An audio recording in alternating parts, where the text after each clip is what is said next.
mainstream brands coming in and pumping budget, time, effort, and support into that system.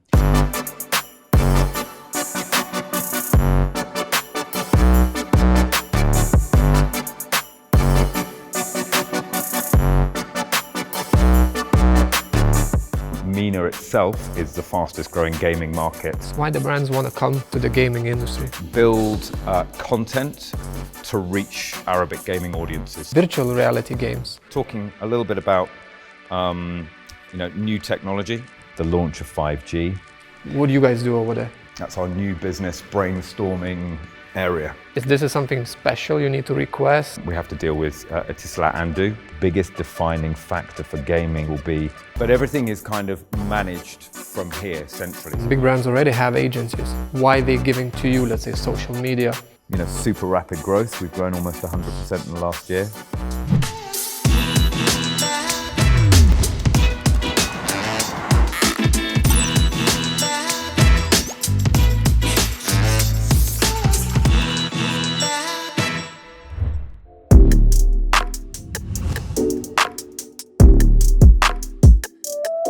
Let me start today with a question.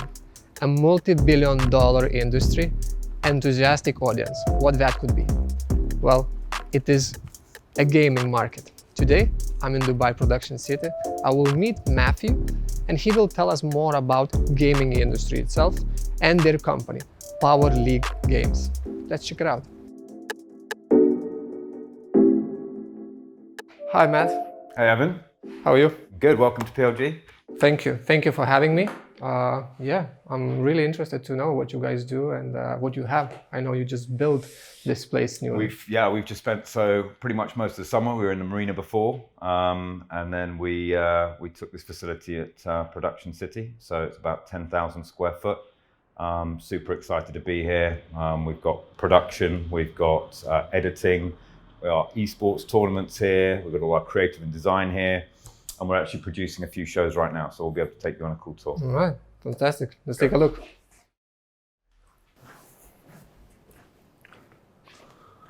Okay, so we'll start. Let's start on the main floor. So a lot of the production work that we do is at the weekends and also evening. Yeah. So a lot of the prep happens during the day.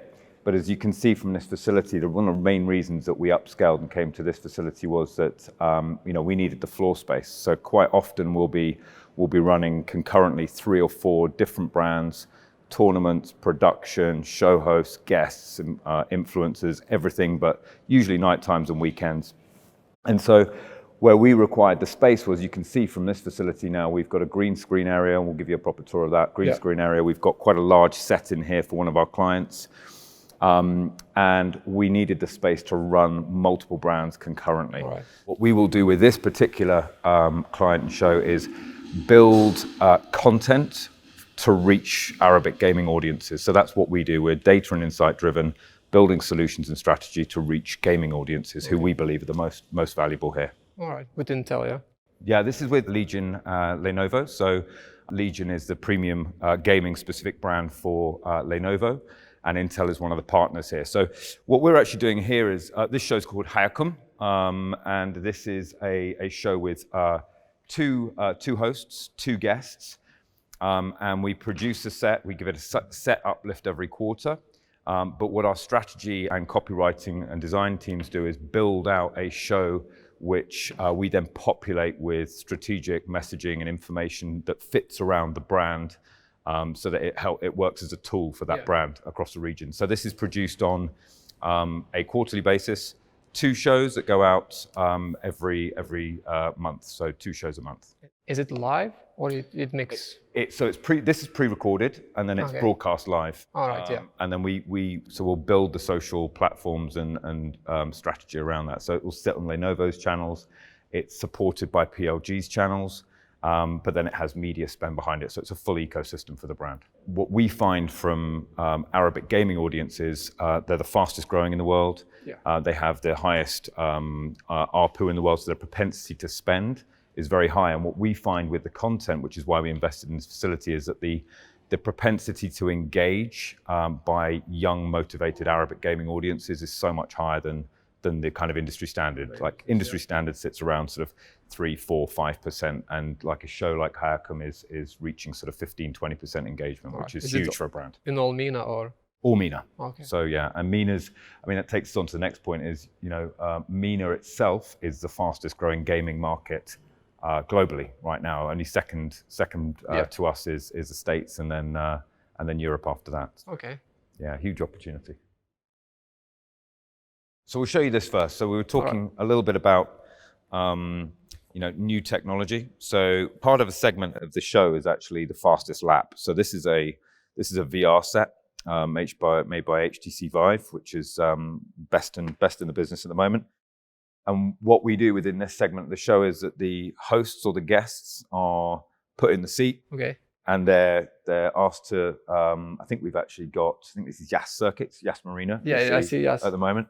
So they have to do a lap as fast as they can in the car. We'll give you a trial in a bit. And then they're also asked at the same time as they're driving their lap, quickfire questions about their job. So for instance, last week we had Tarek from Riot down. So we were asking him questions. He was doing a lap, and it makes for a good session. I met Karim and Tarek.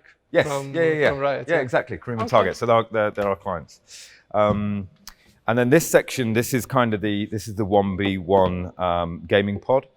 So the plan is here that 2 of the guests come down.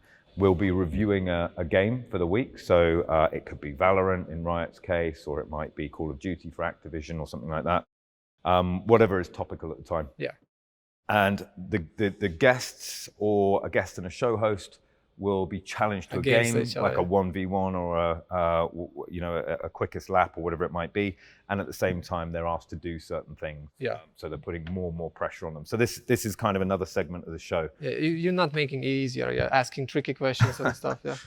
This is one set, and what will happen is as we have additional events that come in, we'll roll these sets in, and then we'll introduce new sets. So some of our larger clients, KFC, Adidas, for instance, they have high frequency of activity, whether it's tournaments or content or shows. Or in this instance, these are for smaller, higher frequency, lower budget activations. So the green screen you can see here, this is actually being upscaled in the next 2 months or so to become a full green screen area. But what we can do with this is at a lower price point for brands that want to come in to experiment with the market, to test it, and test their audience's appetite for gaming-related content and activations. We'll put them into this area, lower production cost, much easier turnaround and higher turnaround time, and we can experiment with that as well. So this is our green screen setup. Because you don't need to build anything here. We don't. Just a green screen, putting the background. Guys, try it, test it. And so from this perspective, we don't have the physical construct and build and expense of that. But we can work with the brand teams and the comms teams, or even the brand's agency. They can give us the assets in digital form, and then we can populate that across the green screen. So very quick, very cost effective as well. And what we've also done is, obviously, when we're producing these shows, we've built in a full makeup and hair and kind of makes sense. Yeah, exactly. So you need to be kind of fully autonomous. Look good in front of camera. Try to, at least, yeah. What we have over here, obviously, it's currently producing a lot of activity, which is why there's stuff everywhere. But this is essentially live broadcast. This takes all the feeds from the cameras off the production floor, puts them through here. So we have a full production crew that will work on this, whether it's a live broadcast or it's a recorded broadcast. Everything comes into here. So this is where the racks and the servers and all the machines are that take the feeds. If we're producing a tournament, this is where we'll also take the streamed feeds from the games and the titles that people are playing in tournaments. So you mentioned the tournament. So this is, let's say, it's a weekly or something show. This is the show, yeah. But then you're doing tournaments. So what we found over the last year is, PLG is responsible for the region's largest tournaments to date. So one of the biggest was in Nexus, when we could have physical events. Okay. Our client on that was Riot and General Entertainment Authority. It was 3 days, about 25,000 people, and huge event, part of Riyadh Seasons. Now, that was when we could do physical yeah. large-scale events, Good old 70-meter stages, right? Good times. Now what we found over last year is the appetite for brands to want to engage with gaming communities, and obviously there's been a natural progression from the loss of physical events to wanting to move things online. But almost all of our tournaments now are what we would call a mixed state. So we have mass online qualifiers for the tournaments, which usually are anywhere between sort of 5,000 and 15,000 registrants. They register on a website. We capture them, communicate with them, tell them what they need to do, what they could win, how they should participate. Everybody have live feed? I mean, from the camera or? No, we qualify through. So within an usual tournament, you'll progress, and we will pull things like APIs or tracking software to be able to understand who's participating and how they're doing. Then that will usually get down to a pool of, say, 100 or 60 or 80 in qualifiers, and that's when we start taking the feeds through. So then we'll start having observers that look at gameplay and monitor to make sure they're not cheating. What are the rules? Yeah, exactly. So you have judges or something? Moderators. Yeah, so we will have those moderators and judges either join remotely or they will sit within here. But that's when this engine really kicks in, because then we have all of the branded assets from the client, so that everything that you're seeing when we're broadcasting the live streams, lower thirds, everything has, it has your branded assets up there, so the whole branded ecosystem starts to come to life for the viewers. But everything is kind of managed from here centrally. So we've got a team of about 5 or 6 production that sit in here and manage that. Imagine how busy it looks like when it's like event is or tournament is kicking in. Yeah. What we are always doing here is, as I said, trying to innovate for the brands that we bring on. So that there's 2 things. I mean, one is the format for the tournaments, if it is a tournament, or the format for the content, making sure it's fresh, it's unique, it's something engaging, and it's something that is going to work hard for the brand and give a lot of benefit to the brand that we're working for. So the innovation comes on the creative side. I'd say the second piece is obviously the equipment we use. When you're running a tournament and you're looking for a new format, a lot of that happens in the way that you produce the tournament and in a unique fashion, right? So we're always looking for new techniques with production, broadcast, camera angles. Green screen's quite old school, but we're always looking for different ways to be able to use green screen in adapt it into new ways. We're experiencing quite a lot with virtual studios at the moment, so we're working like virtual reality. Virtual studio. So there's Unreal Engine is a software that you can build virtual environments. So we're looking now in combining green screen in our sets. Building them out in Unreal Engine so that we have those smooth camera angles within a virtual environment. So you're mounting environment. Exactly. For the physical host. You build it once, and then you build it in virtual reality, and then you can populate that with, guests and show hosts and influencers, and it becomes a much more kind of immersive experience. All right. Yeah, nice. So that's probably some of the areas that we look at. We've just invested heavily in next generation hardware for the studio. So, we've got super fast internet that comes in and out of here. We've got 1 gig up, 1 gig down in terms of pipe. Yeah. So the reason we have that is because if anything happens mid-broadcast, you need to have a backup pretty quick. Is this something special you need to request, or? You do, yeah. So you have to, we have to deal with Etisalat Andu, and you have special permissions here that we can have 1 pipe from each of those, 1 backup as well. Okay. Yeah, this space looks lovely. Our clients love it. It's very comfortable for the guys in the PLG team.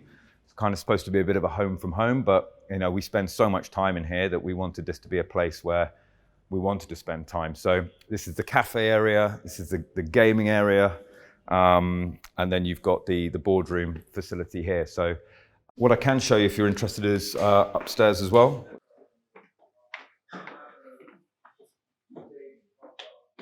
So up here we've obviously got staff on rotation at the moment. This is the office. Yeah. So mezzanine level, split away. We put these windows in over the back here so that when we're working, you can see down. So you can constantly see what's happening down on the floor in the production facility. But as I said earlier, one of the core differences of PLG is that we don't just produce tournaments and we don't just produce content. behind the scenes, we're set up like any full service integrated agency. So we've got the account management teams and the strategy teams and copywriting and design and social media and digital. Right. And that's all planned through here. So it's like 360 in gaming. 360 in gaming. For example, big brands already coming and big brands already have agencies. Yep. How, like, why they giving to you, let's say, social media of a gaming, not to the agency? So yeah, it's a good question. So what we found is, yes, the bigger brands that we work with have network agencies, right? But they are specialized in terms of communications or advertising or digital. Now, as I said earlier, our defining proposition is the fact that we understand what motivates and resonates with gaming audiences. They're the fastest growing audience across MENA, and that's the fastest growing in the world. Yeah. So when a brand comes to us, we understand what will deliver return on investment in terms of working with those audiences or reaching those audiences. I see the whiteboard with a lot of drawings. What do you guys do over there? That's our new business brainstorming area. So what we'll do actually on a daily basis is we catch up about what the clients are doing, how we can be unique with them, how we can change things up. So this is kind of our, in a very digital, tech-heavy environment, this is our old school whiteboard. I think everybody still likes to write and likes to cross whenever they finish something. Yeah. So it's good, but we're kind of, this is still early days. We've been in here a couple of weeks, but as you said, the gaming setup's still up. Everywhere. PlayStations, the old PlayStations and the new PlayStations are all in as well. All right, that's nice view from the top. Yeah, we put this in because it was important that you could see down to actually see what was happening on the floor as well. And there's usually, there's a lot of activity which takes place, as I said, evenings and weekends. For example, when is the next, show or tournament? Oh, it's tonight. It was like one last night, one tonight. Okay. Yeah.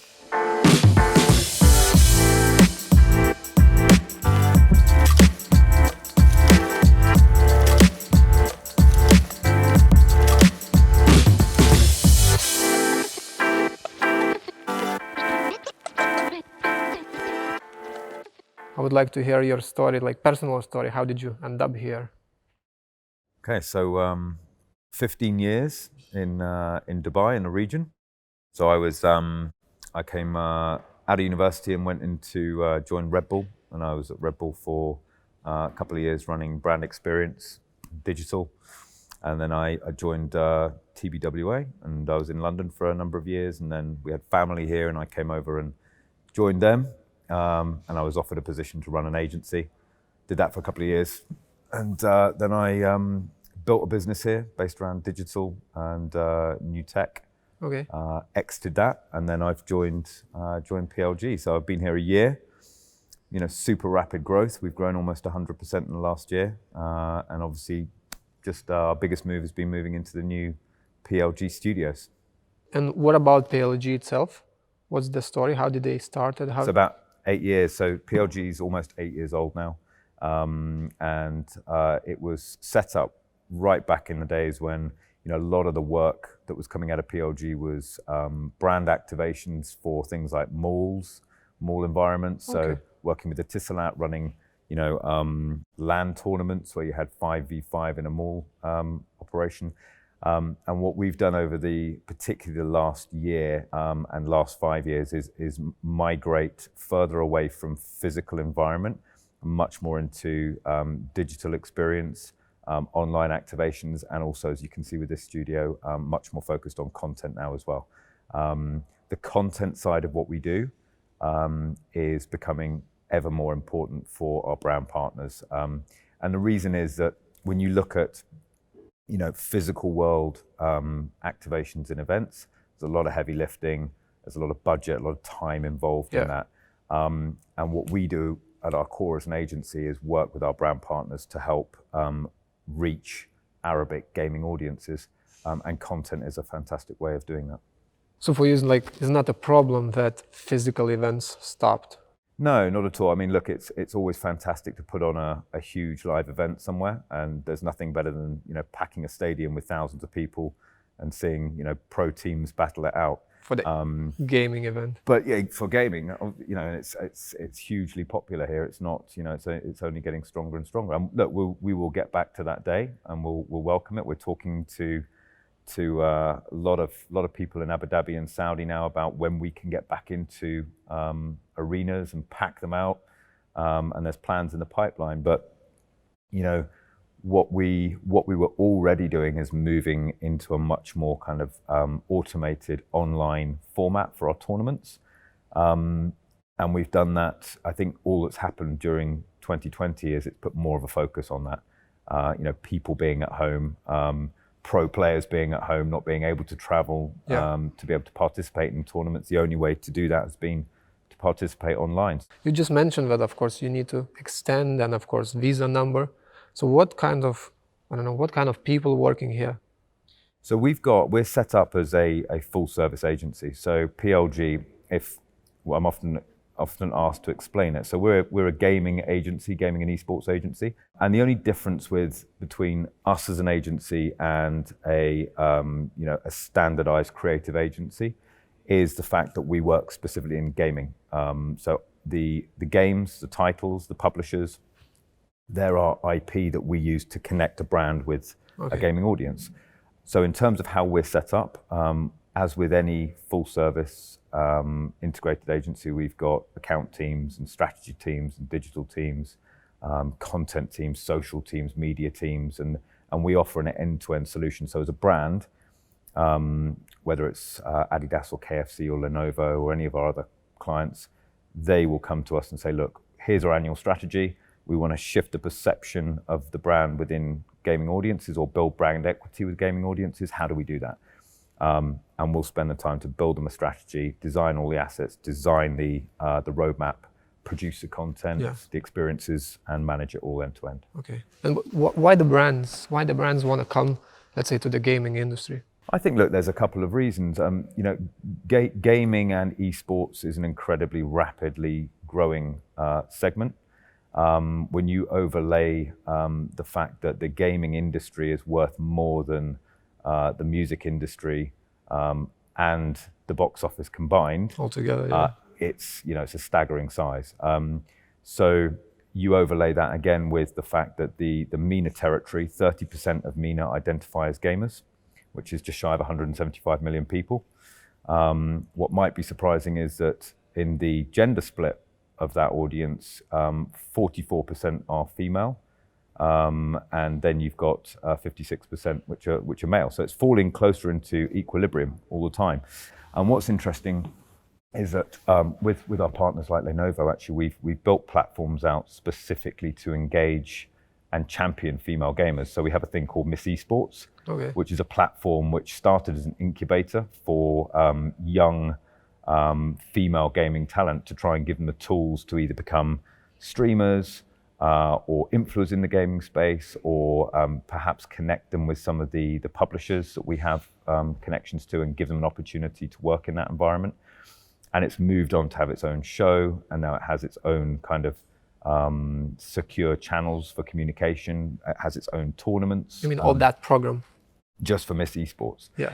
So that answers to that 44% of the MENA population. So I think when you look at all of this, the speed at which the gaming audiences are growing, fastest in the world, the volume of people that you have playing, the frequency that you have of people playing, the MENA and particularly the GCC within MENA is a focus point for that. So as a brand wanting to reach young, engaged audiences, then the gaming sector is why it's of such interest in them. And you mentioned that your agency is only Arabic content. We're not only Arabic content, but I would say 95% of what we output from these studios is Arabic. So although I'm British, this is an Arabic agency. So I would say 9 out of 10 people here, Arabic's their first language. Okay. But also, the way that we produce shows, we're on the set for Hayacom here for Lenovo and Intel, and this is produced purely in Arabic, and all of the content, the support, the communications on social, everything is in Arabic. And I'd say 90% of what we do here as an agency is about reaching Arabic audiences. for probably the primary reason that MENA is our focus, and within MENA, GCC is probably even more of a focus, and within GCC, KSA is the primary country of focus for the brands that we work with. So obviously the natural progression there is to produce in Arabic. All right, yeah. You also mentioned these like talents, gaming talents, influencers. Like, what does it mean? What is a gaming talent? So you break down gaming talent. There are people that work on our shows, which might be show hosts or analysts or observers. So those are people that work in the kind of esports ecosystem to produce an experience or a show. But does it mean that they are good gamers or? No, so those are people that would actually look at a tournament and observe people that are, an observer is somebody who, when you're running a tournament, they will sit and they'll actually look at how people are playing and make sure, see where the action is and where the camera wants to follow and things like that. Yeah. The show hosts, which we call talent as well, those are people that are great in front of the camera. So much like any kind of sporting activity or show, you'll have people that commentate. Exactly. From an influencer perspective, we work with two types. So there are obviously micro and macro, and then there are gamers and non-gamers. So when we build out our activations or our content, we'll usually work with a mix. And those are people that are credible gamers that have a lot of engagement and reach. And we'll usually work with them to help sort of position our content or the brand communications or the registration for a tournament so that they can help sort of supercharge that reach for us. But what we also do is, like with Miss Esports, that ecosystem is about having, credible gamers who might not be the biggest influencers, but we want to involve those people in our ecosystems as well. So there's multiple layers. All right. But what does it mean for those gamers now? Like, let's say, is it all cliche, gaming is a wasting of time, at least from the parents' perspective coming. Yeah. But now I'm keep hearing or finding titles, oh, my kids now brought $1.5 million just because one tournament. Yeah. How does it change now, this perspective? So there's a couple of ways that it's changing. I think when you look at the ecosystem 5 years ago, it was fledgling. It was nothing like what it was today. So it's supported now by mainstream brands coming in and pumping budget, time, effort, and support into that system. What that means is now that there is a much broader range of competitive opportunities for players. So you might not be playing in the $2 million League of Legends tournament, but you may have access quite easily to a community cup in your country or in your city where you can be a good player and have an opportunity to win $10,000, $20,000. Okay. So the flip side of that is I wouldn't say it's not a accessible format for everybody. You have to be a fantastic player, and that's only a very small percentage. What we find brands are doing now, and what we do on a daily basis here, is produce tournaments that are accessible for all. So whilst you may not, you'd have to be a very good player to reach the grand prize. Yeah.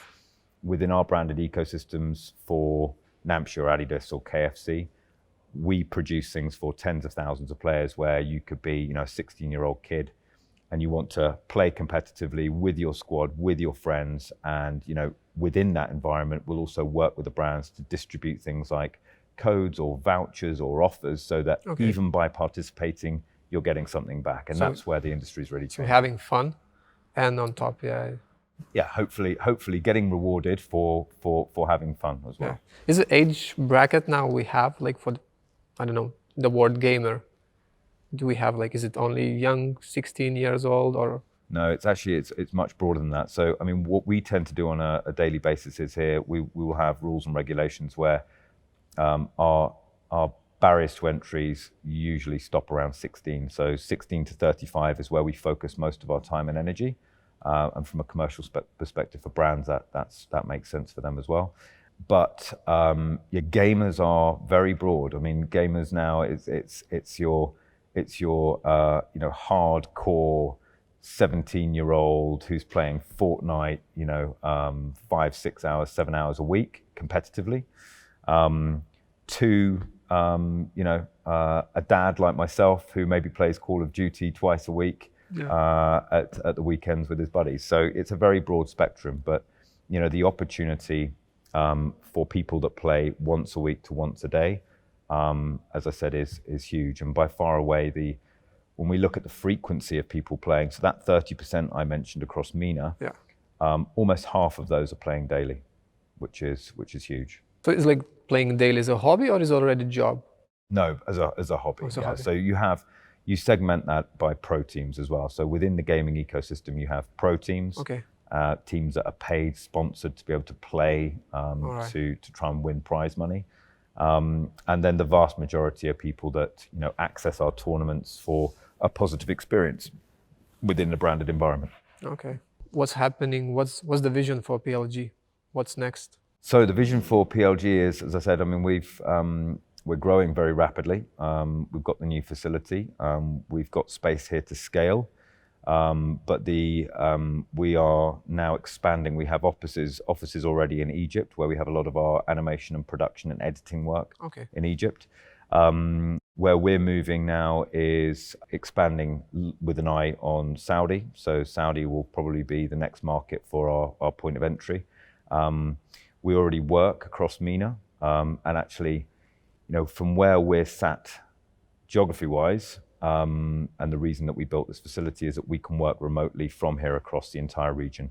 But in terms of physical expansion, we've got an eye on Saudi as being our next office to open. So, for example, Saudi tournament, you can fully manage and control from your, control room.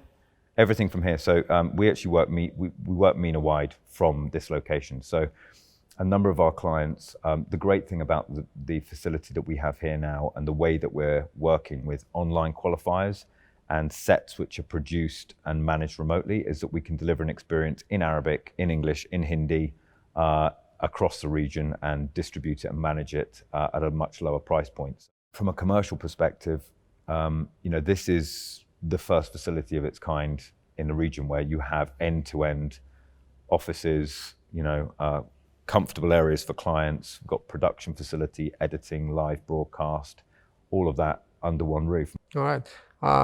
Last point about virtual reality games. Are you guys doing, or what kind of future you see for it? For VR, so I think, look, VR it's had a rough ride over the years. I think it came out of the blocks kind of late 90s or late 80s, early 90s, and it was very blocky, and it was, it was one of those typical technologies that was launched ahead of its time. I think it's got opportunities, it's got scalability issues. What we tend to do here is activations for brands which activate and engage mass audiences, talking about tens of thousands of people. VR is quite difficult to do that, and that's an accessibility issue on the customer side. Where I think VR has huge application is in the medical space, in the training space, and actually with the EMU we have a space already designated for VR. It's just at the moment we haven't found the best application for it. Yeah, so I would say VR within branded environments, deliver a return on investment, probably a difficult product to be working with. From a kind of technical excellence or experience perspective, and definitely for training and remote training, I think it's really interesting. Training, education, yeah. Absolutely, yeah.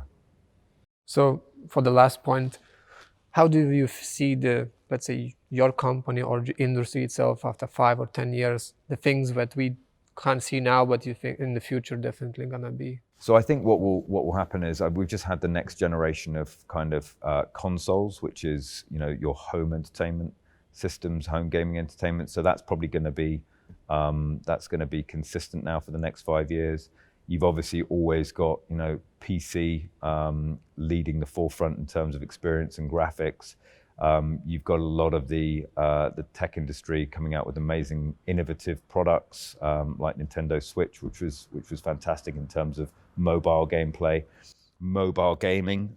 So people playing on their mobile devices is by far and away the largest access point to gamers, and we're seeing that is becoming ever more important an experience for the gaming community and also the brands that want to reach gamers.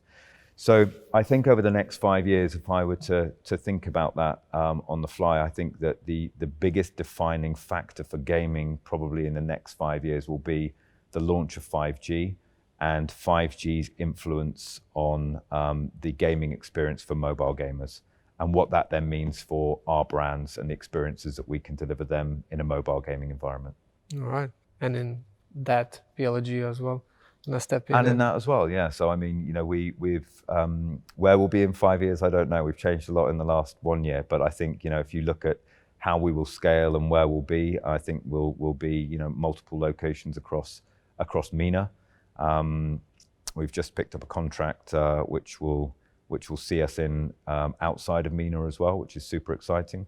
So I think home of PLG is the Emirates, working MENA-wide, but it would be great to scale with some hub offices in some of the MENA territories as well. Nice.